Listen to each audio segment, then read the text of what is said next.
tous. Merci beaucoup d'être venus jusqu'à nous, d'avoir affronté la chaleur torride d'Aix-en-Provence, encore pire cette année que l'année précédente, on se croit à New Delhi. On a une formidable table ronde aujourd'hui, vous avez bien fait de venir. Une mondialisation imprévisible, c'est le thème de notre discussion aujourd'hui. Et on avait tellement de personnes qui se bousculaient pour parler de ce thème si incroyable qu'on a carrément 6 personnes de très haut niveau qui sont avec nous et on les remercie beaucoup. Isabelle Méjean, vous êtes économiste, professeure à Sciences Po et membre du Cercle des économistes. C'est vous qui coordonnez cette session et qui allez faire le petit topo introductif. Nairi Woods, vous êtes doyenne de la Blavatnik School of Government d'Oxford et professeure de gouvernance économique, renommée internationale. Tabata Bull, vous êtes présidente du Canadian Council for Indigenous Business et l'une des femmes les plus influentes du Canada, selon un récent top 100 qui vient d'être, qui est paru récemment. Donc félicitations à vous. Sigrid Kaag, pareil, très haut niveau, ancienne coordinatrice de l'ONU pour le processus de paix au Moyen-Orient, ancienne vice-première ministre des Pays-Bas, ministre des Finances, des Affaires étrangères, du Commerce, on ne vous présente plus. Raquel Lopez Portillo-Maltos, secrétaire générale du programme jeunesse du Mexican Council on Foreign Relations. Vous êtes aussi analyste, chroniqueuse dans la presse mexicaine. Merci d'être là. Et puis Philippe Maillard, vous êtes directeur général du groupe APAV, qui est un groupe spécialisé dans la gestion des risques. Vous avez 17 500 collaborateurs dans plus de 60 pays. Et votre analyse va nous être également très précieuse. Je vous laisse parler, évidemment, Isabelle Méjean, pour un petit mot introductif sur ce sujet passionnant qui est une mondialisation imprévisible. Allez-y. Merci beaucoup. Merci d'être venu pour participer à cette table ronde sur un sujet qui est au cœur de l'actualité. Vous savez sans doute que la semaine prochaine marque la fin de la pause accordée par l'administration américaine sur les tarifs réciproques vis-à-vis de ses partenaires commerciaux. Donc, on a devant nous la semaine prochaine une actualité chargée sur le front du commerce international, avec potentiellement des augmentations très importantes de droits de douane qui vont pénaliser le commerce international vers les États-Unis. Donc peut-être juste une petite perspective historique. Les droits de douane dont on parle aujourd'hui sont à 10% sur toutes les exportations vers les États-Unis. La semaine prochaine, ils seront potentiellement à 34% pour les biens qui sont exportés par l'Europe vers les États-Unis.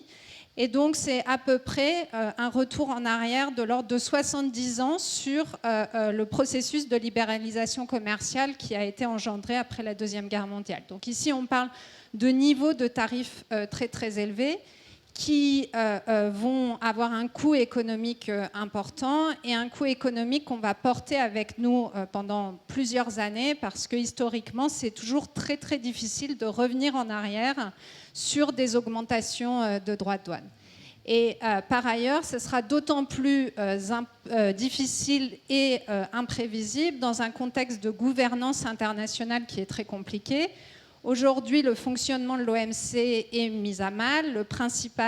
Un des principaux membres fondateurs de l'OMC, qui est les États-Unis, de fait a arrêté de respecter les règles du multilatéralisme. C'est aussi un pays qui a arrêté de financer l'OMC et c'est un pays qui a conduit au blocage complet de l'organisme de règlement des différends de l'OMC. Donc on est dans une situation où l'OMC est dans une situation très très compliquée et on va devoir se poser la question, et je pense que certains des panélistes vont se poser la question et nous donner des idées sur la question de la gouvernance internationale post-OMC. Au-delà du niveau des droits de douane, on est aussi entré dans une ère de très grande incertitude sur la politique économique. Pour donner un ordre d'idée, des chercheurs à l'université de Stanford mesurent le niveau de l'incertitude politique et en avril dernier, on a atteint un niveau qui est environ 3 fois supérieur à ce qu'on avait connu pendant la crise Covid. Donc on est ici dans un niveau d'incertitude qui est très très important et qui pénalise beaucoup le fonctionnement de nos économies, qui va avoir des impacts conjoncturels très importants. On sait que l'investissement des entreprises est très sensible au climat et à l'incertitude, ça sera discuté tout à l'heure. On voit bien que l'investissement, notamment dans le secteur de l'industrie, va être pénalisé et ça va avoir des conséquences, notamment sur tous les investissements qui sont nécessaires à la transition environnementale, qui vont prendre du retard dans un contexte international qui est très très compliqué. On est aussi dans une période, et je terminerai là-dessus, sur laquelle on a des questions importantes qui concernent d'autres aspects de la gouvernance de l'économie mondiale. On a vu dès le mois d'avril une augmentation très importante de la prime de risque sur les actifs américains qui a montré que la politique commerciale américaine a des conséquences au-delà de l'industrie du commerce de biens avec des risques importants sur le financement de l'économie américaine et des risques qui vont au-delà des États-Unis, puisque le système financier international repose entièrement sur l'architecture américaine et sur l'offre abondante d'actifs aux États-Unis. Et donc ici, on a potentiellement devant nous une crise financière. Le dernier élément, et on l'a vu dans les dernières semaines, c'est les risques qui pèsent sur les relations internationales. Donald Trump a répété de très nombreuses fois que la politique commerciale avait aussi des visées diplomatiques. Il s'agit non seulement de faire payer l'entrée au marché américain, mais aussi de faire payer au reste du monde le bien public sécuritaire qui est offert par les États-Unis au sein de l'OTAN. Et donc, on a entendu de très nombreux appels de Donald Trump à ses partenaires de l'OTAN à augmenter les dépenses sur la défense, etc. On a vu aussi avec l'intervention américaine en Iran que les États-Unis étaient prêts à prendre unilatéralement des décisions qui ont des conséquences sur l'ordre mondial et qui peuvent obliger le reste du monde, notamment les autres membres du G7, à des compromis qui sont discutables. Donc on le voit bien, il y a plein de raisons de s'inquiéter aujourd'hui de l'imprévisibilité du système financier et commercial international. Et donc je pense qu'on va avoir de nombreuses occasions de discuter tous ces éléments dans cette table ronde. Merci beaucoup. Oui, applaudissements mérités. Merci beaucoup Isabelle Méjean pour ce panorama très instructif. Je voulais vous poser tout de suite la question, Nairi Woods. On est dans un monde, finalement, on n'est plus dans le doux commerce, on est dans un commerce brutal. On est dans des échanges internationaux entre gouvernements aussi qui sont de plus en plus brutaux. Et donc, on a envie de savoir, on a envie de vous demander, à vous qui êtes experte des relations entre les gouvernements, quelles sont les nouvelles règles du jeu, finalement, de ce nouveau monde imprévisible. Thank you very much. Merci beaucoup. C'est un plaisir que d'être à Aix-en-Provence. Alors, qu'est-ce que le reste du monde peut faire? Et quelles sont les nouvelles règles, comme vous l'avez demandé? Je pense que la première chose à dire, c'est que l'ordre n'est pas complètement brisé. La première chose, c'est que ce que le monde est en train de faire, c'est que sans les États-Unis, tout l'ordre international post-Deuxième Guerre mondiale est brisé. C'est ce qu'on tend à dire, mais c'est faux. Et je vais vous expliquer pourquoi.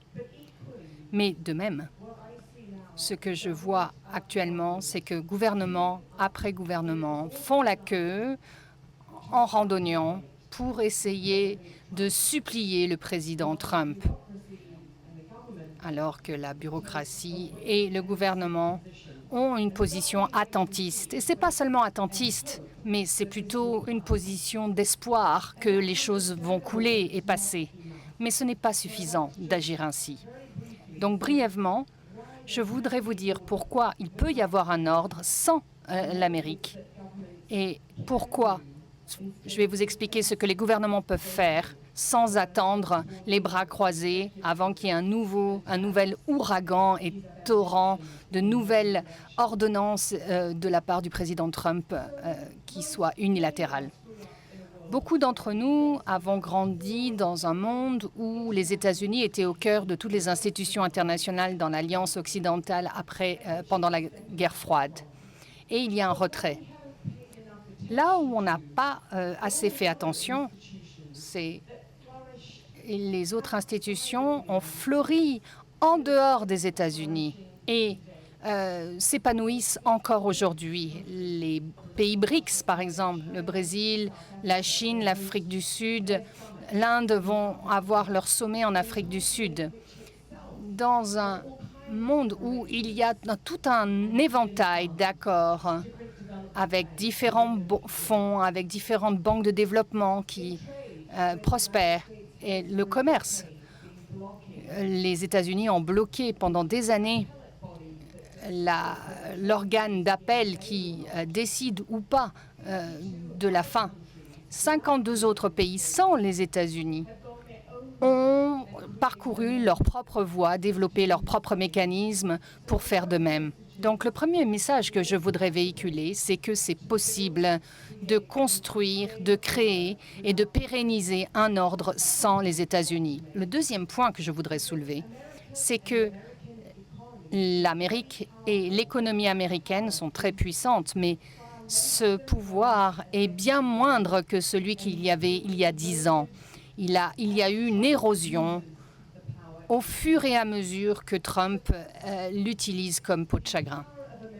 Et donc, la puissance hégémonique de Trump n'est pas nécessairement le déclencheur d'une crise. Il y a des pays qui font la queue pour le FMI, mais maintenant, il y a 3 lignes de défense différentes. Ils ont construit leurs propres réserves d'échange et ont fait des accords avec d'autres pays. Ils ont signé des swaps bilatéraux avec d'autres pays, pas seulement avec les États-Unis. Ça signifie qu'il y a bien d'autres lignes de défense et donc moins de dépendance sur le système construit par les États-Unis. Donc on a déjà vu cela se produire. On a déjà vu des pays qui se tournent vers d'autres monnaies comme monnaie de réserve. Mais maintenant, avec les mesures mentionnées par Isabelle, le président, en utilisant le pouvoir coercitif des États-Unis, utilise et érode ce pouvoir. Je vais vous donner un exemple. L'Amérique, c'est le seul pays dans le monde qui peut faire sa propre monnaie, forger sa propre monnaie. Pourquoi? Parce que c'est ce que le reste du monde demande. Ils achètent cette monnaie. Pourquoi est-ce qu'ils les achètent? D'abord, pour le commerce. Eh bien, avec tous les tarifs douaniers mentionnés, il va y avoir une réduction qui va s'en suivre. Et puis, pour une réserve, pour le Trésor, c'est utilisé également. Mais on commence à penser à l'idée de restructurer de manière unilatérale les investissements étrangers en utilisant autre chose que le dollar. Et troisièmement, l'administration parle également mal du dollar. Pourquoi? Parce que le président Trump le voit de cette manière. Il voit le dollar comme un fardeau pour l'Amérique. Le président de Gaulle, le général de Gaulle, appelait cela le privilège exorbitant des États-Unis. Et on peut voir les deux côtés de la médaille. Mais ce sur quoi on peut être certain, c'est que personne n'est aussi dépendant des États-Unis pour le moment.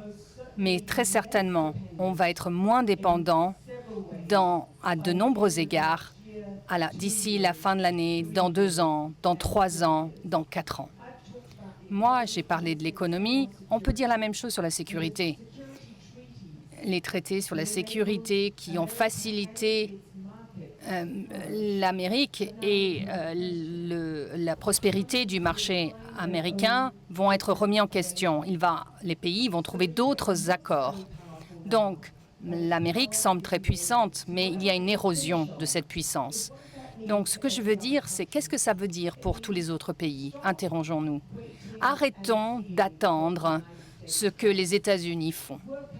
Essayons de trouver chacun les intérêts de nos propres pays, trouvons des accords avec d'autres pays ailleurs et travaillons d'arrache-pied aussi durement que nous pourrions le faire pour améliorer nos relations avec les États-Unis. Ça n'a pas lieu pour le moment et ça doit arriver. Et ce pays, la France, et cette région, l'Europe, ont besoin de prendre le leadership et de faire en sorte que ça se produise. Merci.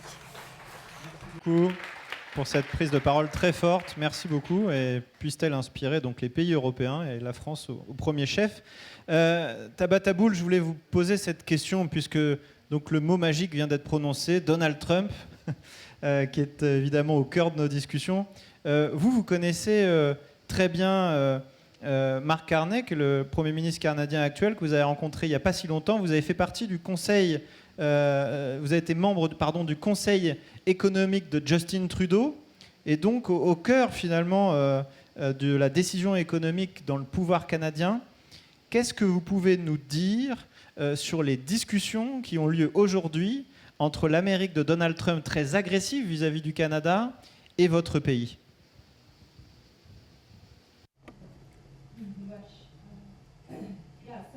Oui.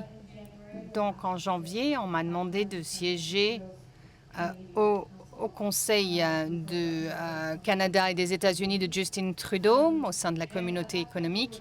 À l'époque, nous avions une approche tout à fait attentiste. C'était une conversation d'ordre public que le Premier ministre Justin Trudeau rendait public, et on répondait très rapidement à tout tweet et message sur les réseaux sociaux publiés par l'administration Trump.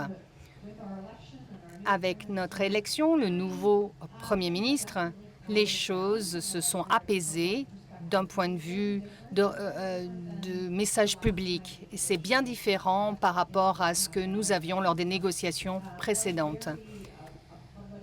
C'était une publication très publique alors. Alors, on n'est pas encore arrivé au point où on renégocie l'accord Usama, qui doit avoir lieu en 2026. Beaucoup de conversations ont eu lieu sur la signification que ces négociations peuvent avoir, et des conversations sur les perspectives en matière de rythme, parce qu'on pense à aller plus vite pour essayer de renégocier ces accords. Actuellement, à 25%, on est sur des biens, d'autres sur les véhicules, sur l'acier et l'aluminium également à raison de 65%. On voit si c'est fusionné ou forgé. Donc il y a des incertitudes, on a parlé d'incertitudes donc, qui atteint la communauté des entreprises, que ce soit des PME, mais aussi des grandes usines de fabrication. Ça continue à augmenter l'anxiété, mais on n'a pas vu encore beaucoup de réactions. Et pour le moment, on a essayé d'apaiser un petit peu le niveau de stress. Mais ce qu'on sait, d'après ces conversations, et le Conseil d'ailleurs est là pour comprendre quel type de conversation ont lieu entre le président et le Premier ministre, et aussi de fournir un éclairage, du feedback de ce qu'on entend de nos membres. On sait qu'il y a des usines de fabrication de véhicules automobiles qui n'ont pas du tout produit pendant une seule journée, pendant une journée entière. Et ça n'a pas eu lieu pendant des décennies. Donc on voit déjà un impact sur le monde de la construction automobile et des usines. Donc, on essaye de trouver une logique. Est-ce que c'est la sécurité? Est-ce que c'est la défense? Je pense que c'est un petit peu la même chose aussi. Ailleurs, au Mexique, on entend plus parler de défense. Donc, le Canada répond en termes de dépenses, de défense.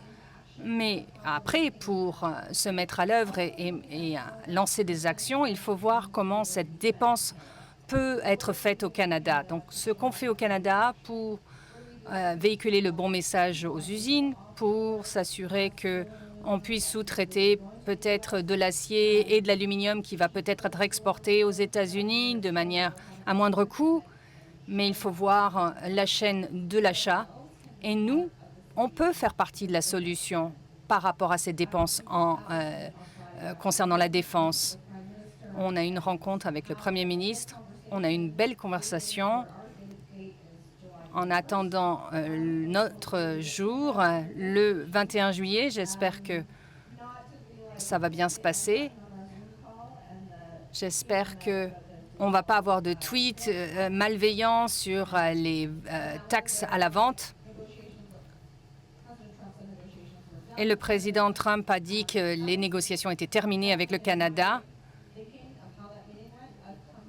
Moi, je pense que si c'est le cas, c'est une surprise. Bon, je sais qu'il y a des conversations qui ont lieu entre le président Trump et le Canada, mais c'était une surprise pour le gouvernement canadien lorsque cela a été annoncé. Mais bon, on a un nouveau Premier ministre. Et les priorités de Trudeau ne sont pas celles du nouveau Premier ministre, nécessairement. Donc, on va dire, on ne va pas mettre en place la taxe sur la vente numérique, on ne va pas capituler, mais on va essayer quand même de rester à la table de négociation et de continuer à négocier. On va voir ce qui arrivera à partir de là. Juste un petit peu de contexte. Nous comprenons tous que les États-Unis seront toujours un partenaire commercial important. 70% des Canadiens vivent à 100 km de la frontière des États-Unis. Je pense que ça représente, en fait, pour 90%, ils vivent à 2 km. Donc, alors que nous sommes en train de faire des négociations commerciales avec l'Union européenne, on a eu de belles discussions à ce sujet concernant les minéraux il y a quelques semaines. Nous, en tant que communauté d'entreprises, nous devons comprendre que les tarifs douaniers doivent faire partie de notre avenir. Et il faut voir comment on peut faire en sorte d'être le moins impacté possiblement. Et il faut continuer à ouvrir les négociations aussi longtemps que possible. Merci pour vos applaudissements, mérités également. Raquel Lopez Portillo-Maltos, on a la chance de vous avoir aussi. Donc, vous aussi, vous avez fait un long vol d'avion pour être avec nous sous le soleil de Aix.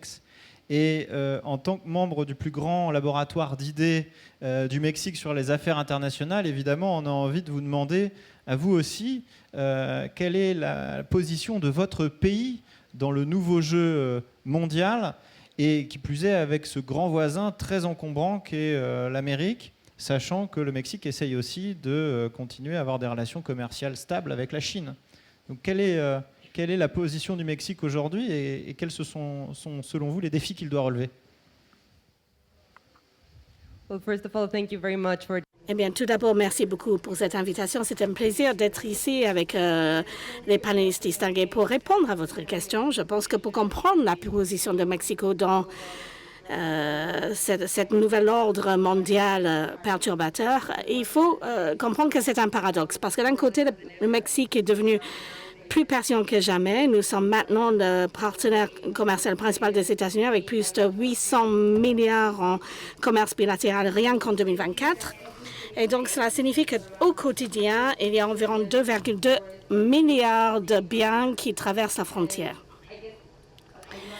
Et je souhaiterais donner l'exemple des chaînes d'approvisionnement qui sont étroitement entremêlées, parce qu'avec une voiture qui est assemblée dans une usine au Mexique du Nord, il faudra que cela passe entre 6 et 7 fois par les frontières avant qu'elle ne soit prête à vendre. Donc cela souligne, et ce n'est pas exagéré de dire que les États-Unis, le Mexique et le Canada ne font pas seulement du commerce, mais on construit les choses ensemble. Et comme Tabata l'a dit, cette interdépendance qui était censée amener de la résilience et le développement prend fin actuellement. Bien sûr, avec les nouvelles politiques de Donald Trump et surtout avec l'USMCA, je pense que ce traité devient un champ de bataille en lui-même. Et bien sûr, le président Donald Trump essaie d'utiliser ces processus de revue de 2026 comme outil de cohésion économique et en tant que levier politique. Donc, où est-ce que le Mexico se trouve dans ce processus? Actuellement, nous sommes face à une situation très différente qu'au début de la négociation. Actuellement, nous passons par cette revue anticipée parce que même si cela aura lieu l'année prochaine, le processus est déjà en cours. Nous devons donc négocier certaines conditions qui ne font pas partie des questions commerciales. Donc, on parle du trafic, sécuriser les frontières et bien sûr essayer de s'aligner avec les politiques de Trump dans le secteur industriel et le secteur de la sécurité également. Et alors que tout cela est nouveau, le fait de mettre la sécurité, le trafic de drogue et l'immigration dans le même sac que le commerce, eh bien, bien sûr, on le regarde par un autre objectif avec cette deuxième administration Trump. Parce que quand on l'avait négocié la première fois, le Mexique a utilisé l'immigration comme moyen de marchander pour maintenir le commerce en vie. Et donc, ce que le gouvernement a fait, c'est qu'ils ont pris le contrôle du processus de l'immigration. Ils ont déployé notre garde nationale à la frontière sud du pays afin d'apporter des bénéfices à Trump et permettre au gouvernement de tourner le regard de l'autre côté et donc également autour des disputes de l'énergie également. Il y a une question. Donc je pense qu'actuellement il est difficile de savoir quels seront nos moyens de marchander puisque l'immigration ce n'est pas assez. Contrairement au Canada, je pense que le gouvernement mexicain actuel, le président Pargashingo, prend une attitude défensive et qui n'attend pas des tarifs réciproques, mais au contraire, elle a changé rapidement pour faire en sorte que le gouvernement au Mexique soit plus tranquille, pour avoir une vigilance plus aiguë vis-à-vis des importations chinoises au Mexique ou pour sécuriser la frontière. Et donc de participer également dans des opérations de sécurité pour fentanyl. Mais je pense que cela peut nous donner des bons points. Je ne sais pas si cela marchera avec Donald Trump, mais notre stratégie est davantage basée sur la différence que la réciprocité. Et ça, c'est très difficile quand il s'agit de l'un de ses alliés commerciaux les plus importants. Et même si la Mexique essaie de contenir ce front, bien sûr, Washington regarde du côté de la frontière, mais également de nos ports, ce qui m'amène au deuxième front, c'est-à-dire la Chine. Parce que depuis une décennie, et surtout depuis les 5 dernières années, il y a eu une montée de la présence chinoise en termes de capital et investissement au Mexique. Juste pour vous donner une idée, en 2024, les investissements directs étrangers chinoises ont atteint 700 millions de dollars. Et les entreprises chinoises qui fonctionnent au Mexique ont dépassé les 1200. Et donc, je pense que c'est très important, non pas en termes de chiffres, mais vis-à-vis de la stratégie, surtout étant donné que certaines de ces entreprises chinoises emploient la Mexique comme plateforme pour éviter les tarifs américains et pour rentrer ce processus commercial à travers l'UMCA. Et donc, ça fait lever les armes à Washington et il y a beaucoup de discussions en cours. Mais je pense que pour conclure, c'est un bel exemple de comment le Mexique, pour le cas de l'Amérique du Nord, dans le cadre de ces économies connectées qui sont en plein milieu de cette guerre commerciale mondiale, eh bien, gagne en importance et en exposition également. Et donc, on essaie de réfléchir à une solution de ce qui va se passer ensuite. Il faut reconnaître quelque chose, cependant. Il ne s'agit pas d'une rivalité entre étrangers, mais entre des alliés principaux qui partagent des frontières, de la main-d'œuvre, de l'infrastructure, des chaînes d'approvisionnement. Et cela a vraiment donné le ton pour ce qui va s'en suivre. Merci beaucoup pour vos encouragements. On le voit finalement, chacun des pays dont on a parlé aujourd'hui, que ce soit le Mexique, le Canada, les pays européens, chacun se sent à un point de bascule et dans l'obligation finalement de repenser son logiciel.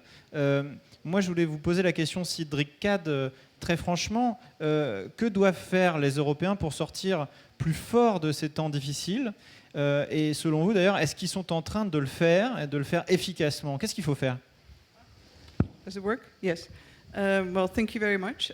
Eh bien, merci beaucoup. Je souhaiterais souligner les points amenés par Mme Woods. D'abord, il faut assumer que les alliances ne sont plus ce que c'était. La fragmentation, c'est quelque chose qui est là.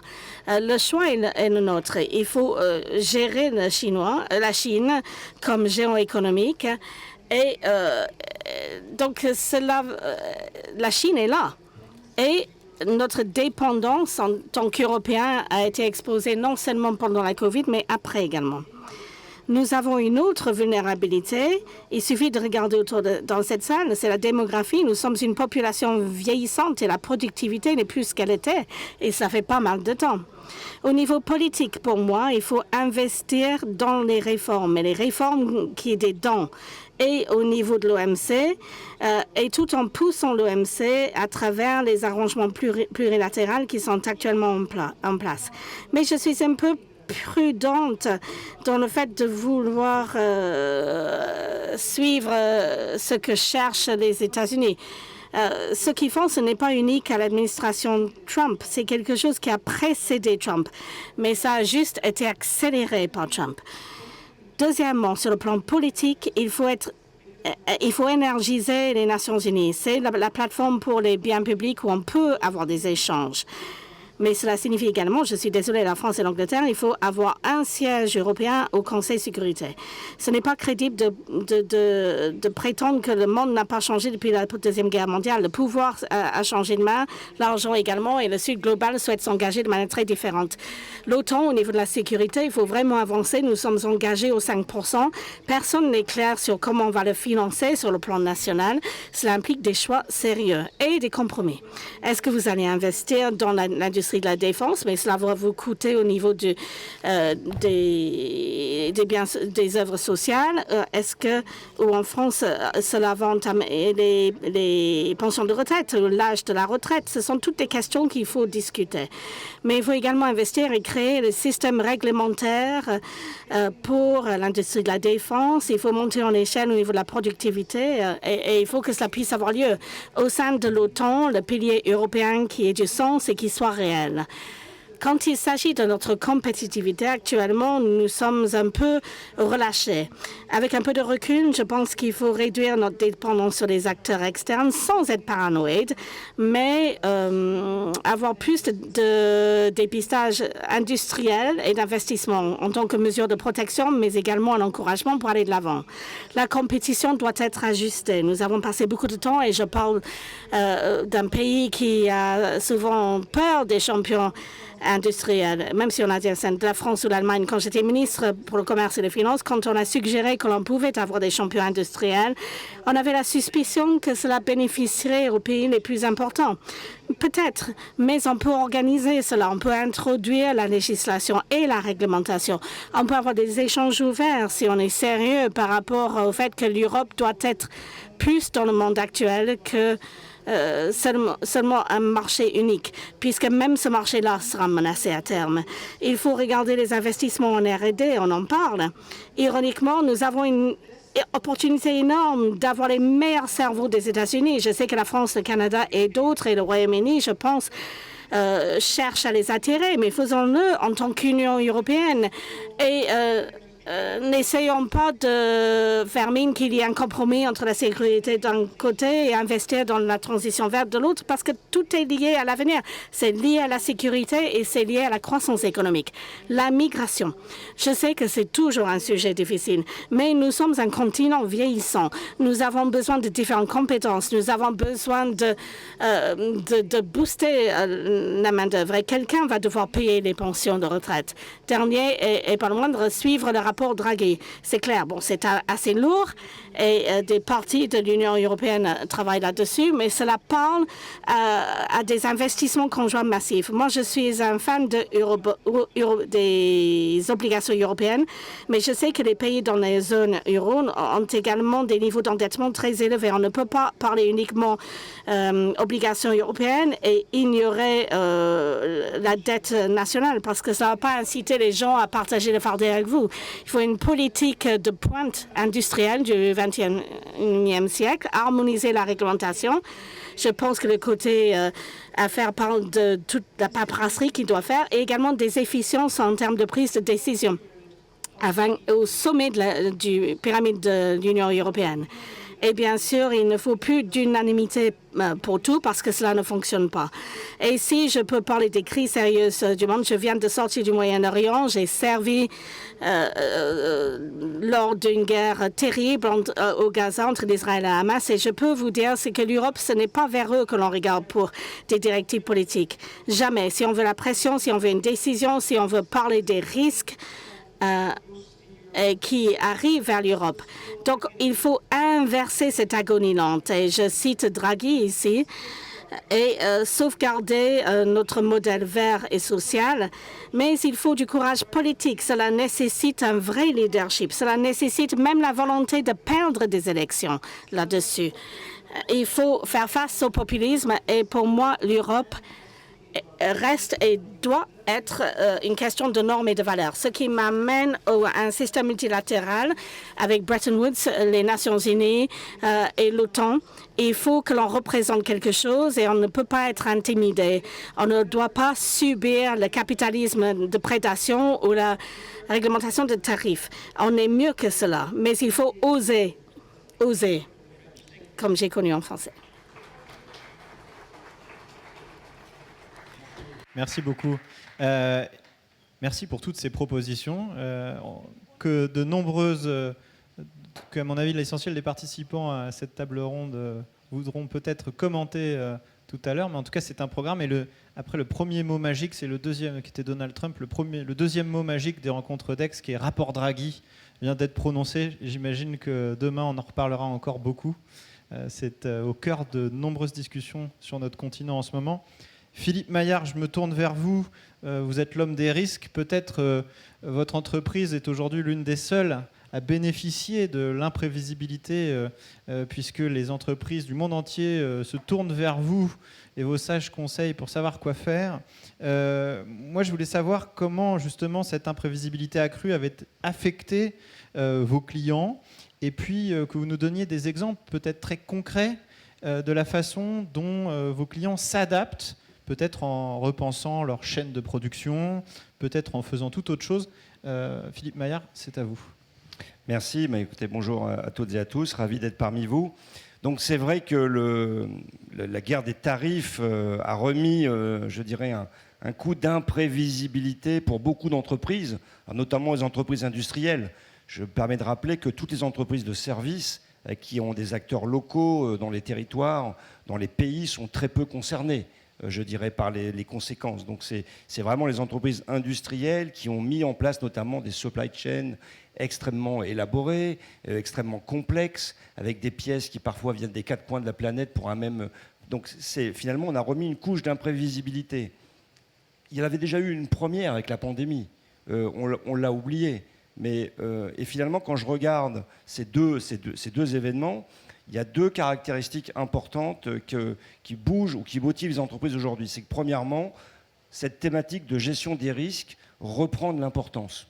Alors ça paraît banal de le dire, ce n'est pas forcément toujours des sujets glamour, évaluer les risques dans une entreprise, mais on voit aujourd'hui les conseils d'administration, on voit les comités d'audit, on voit les comités exécutifs se saisir de cette thématique et de regarder dans mon entreprise, quelle que soit ma taille, quels sont les risques auxquels je dois faire face et auxquels je peux me préparer un petit peu.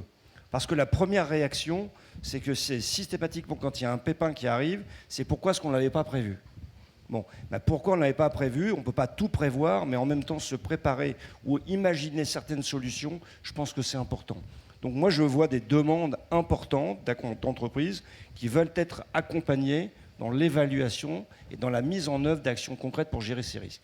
La deuxième thématique, c'est notamment pour les supply chains, c'est des besoins d'assurance de confiance.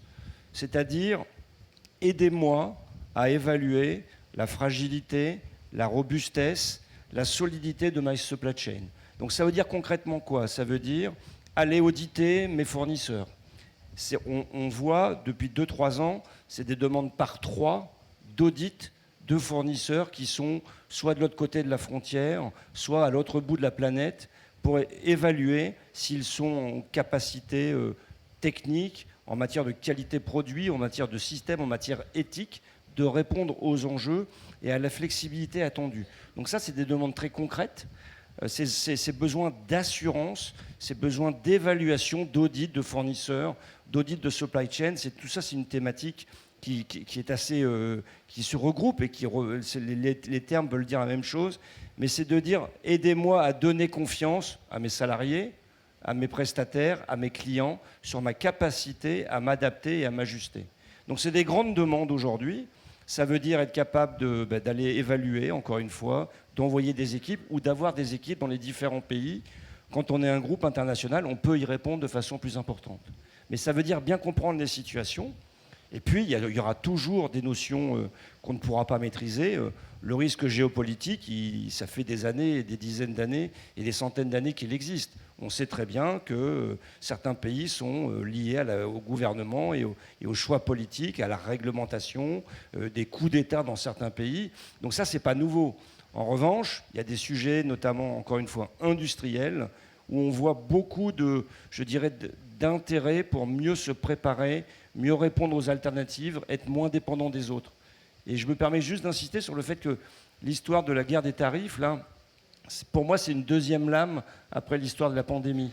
Ça remet en avant les fragilités ou les complexités, ou peut-être la suroptimisation extrême sur les supply chains qui ont été mises en œuvre, toutes les problématiques de just-in-time, je fais venir une pièce de Corée, puis une autre de Chine, puis une autre du Mexique, et puis j'assemble dans ma machine-outil en France. Peut-être qu'aujourd'hui, ce just-in-time et cette optimisation extrême doit être, je dirais, réévalué, doit être défragilisé. Et finalement, c'est ça que l'on voit. Et c'est une demande qui n'est pas facile. Évidemment, les grands groupes sont les premiers fers de lance sur cette thématique, mais ils demandent aussi à leurs sous-traitants, à leurs fournisseurs, d'avoir ce même type de réflexe et d'être moins dépendants, d'être plus en capacité de répondre à ces enjeux. C'est ça que l'on vit concrètement. Et je vous dis, et c'est des demandes x3 en quelques années. Je voulais poser une question, merci beaucoup Philippe Maillard, à Isabelle Méjean pour rebondir justement sur ce que vous venez de dire, qui est quelles sont les conséquences finalement économiques, inflationnistes pour l'emploi de cette reconfiguration. Est-ce que vous le voyez vous au niveau macro ? Parce que tout ce que vient de dire Philippe Maillard, a priori, c'est à la fin des prix plus élevés pour les consommateurs et des difficultés pour les acteurs économiques nouvelles. Oui, effectivement. Et là, pour le coup, les économistes ont sans doute des choses à dire parce qu'on a déjà tiré des enseignements de la première guerre commerciale sino-américaine. Donc, le premier mandat Trump était déjà marqué par une guerre commerciale qui était plus circonscrite, puisque ça visait principalement la Chine. Mais ça nous donne un recul statistique qui fait qu'on peut déjà finalement confronter nos modèles économiques à la réalité des faits statistiques. Donc ce qu'on a vu dans la première guerre commerciale, c'est d'abord que contrairement à ce qui est répété par Donald Trump, les tarifs sont payés par les consommateurs du pays qui impose ces tarifs. Donald Trump répète sans arrêt que les entreprises étrangères vont payer pour les tarifs. Dans le contexte de la guerre commerciale de 2018-2019, ça n'a pas été le cas. Les tarifs ont été intégralement payés par l'économie américaine.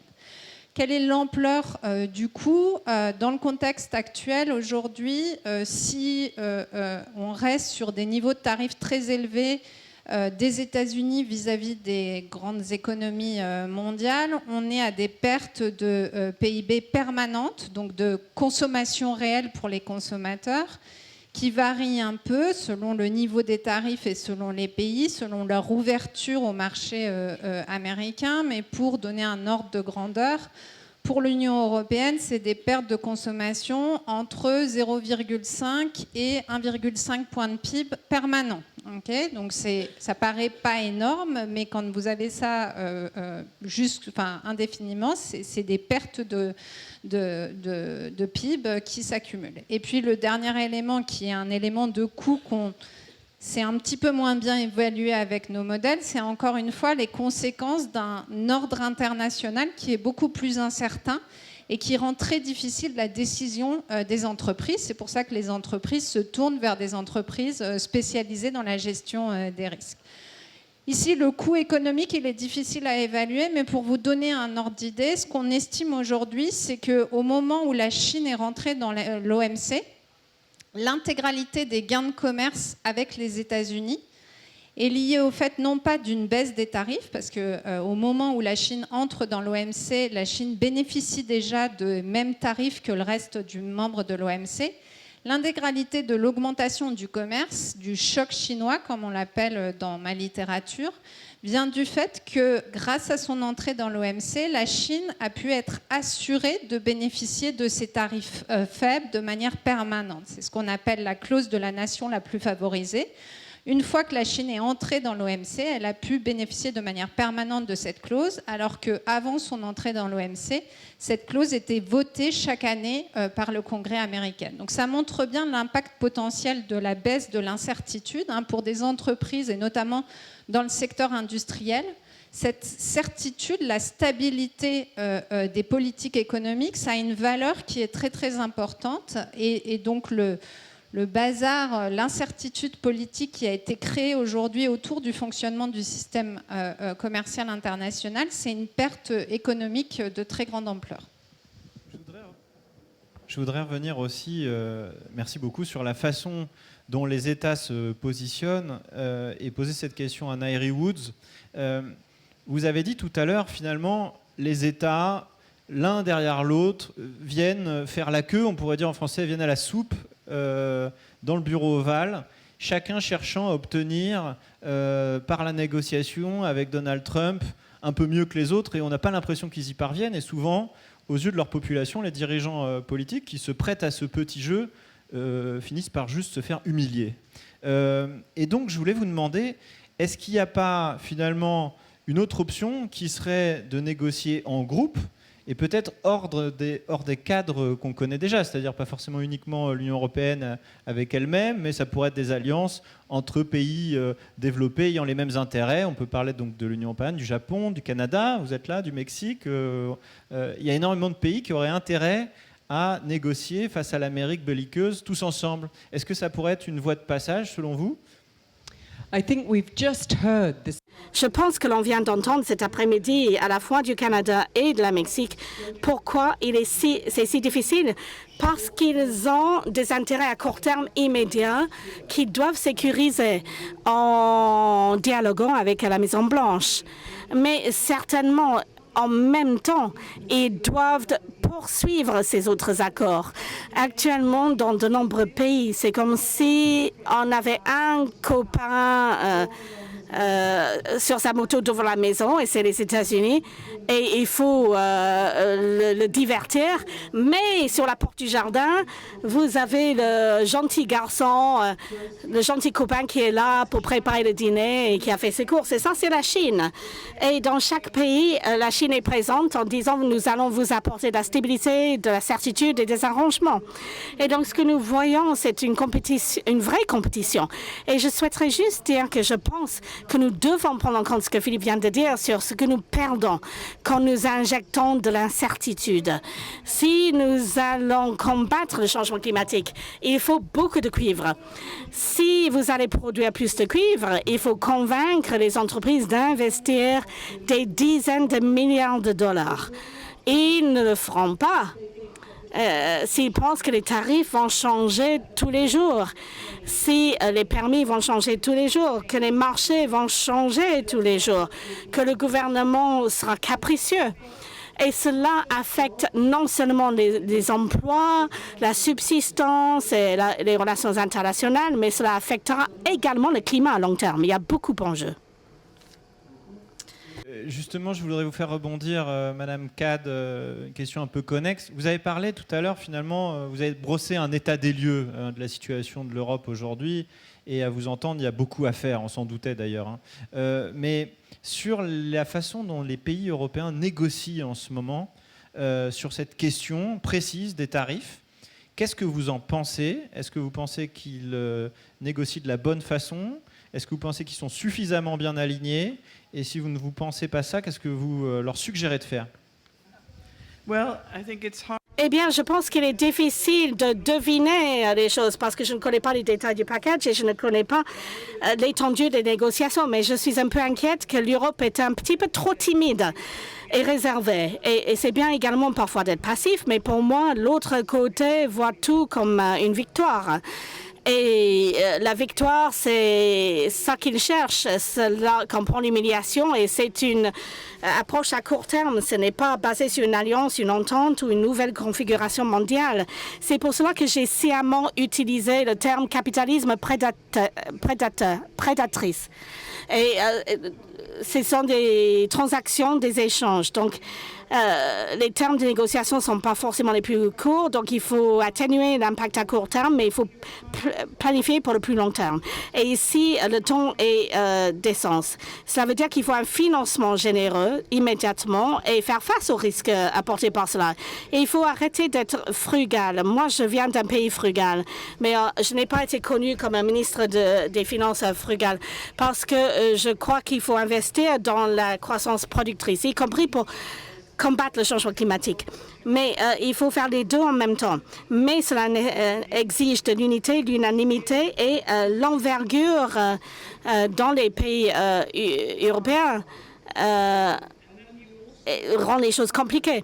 Et donc, il y a un autre risque inhérent. C'est un déficit qui vient avec l'insécurité et l'instabilité. Donc, un déficit de confiance qui est amené par les politiciens d'extrême droite qui sont en accord avec le son de cloche qui vient de l'autre côté de la mer, de l'Atlantique. Et donc, cela n'aide pas les décisions rationnelles. Et cela nous porte préjudice. Bon, il faut y faire face. Bruxelles, aujourd'hui, pour certains citoyens, est comme une entité alienne qui travaille contre nos intérêts.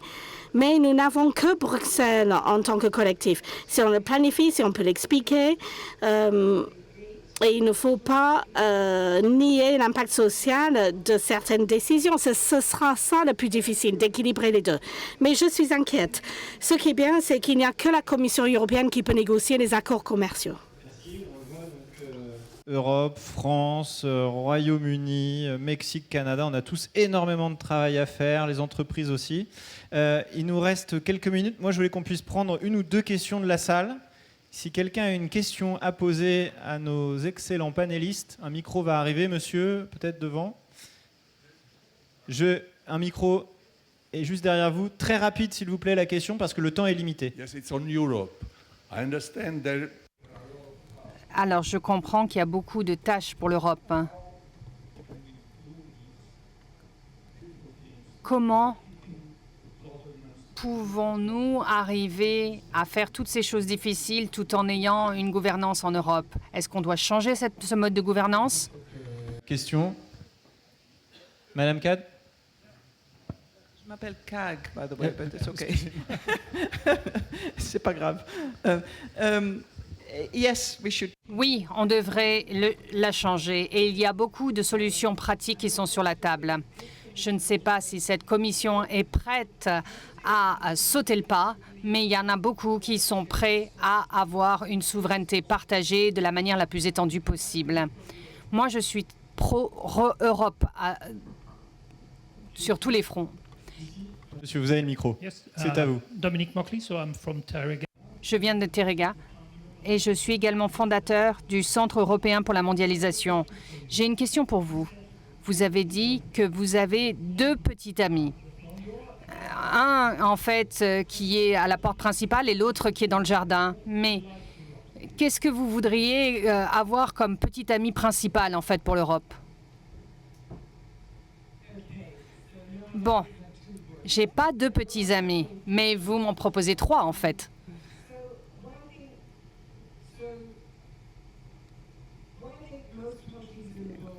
Ce que veulent la plupart des pays du monde, c'est des relations avec toutes les grandes puissances du monde, avec la Chine, les États-Unis et l'Europe. Et pour la plupart des pays, ce sera crucial.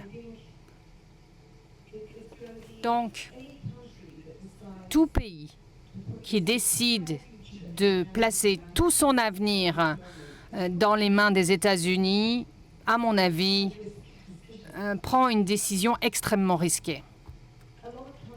Beaucoup de pays ont le sentiment que c'est la même chose avec l'Europe et la Chine.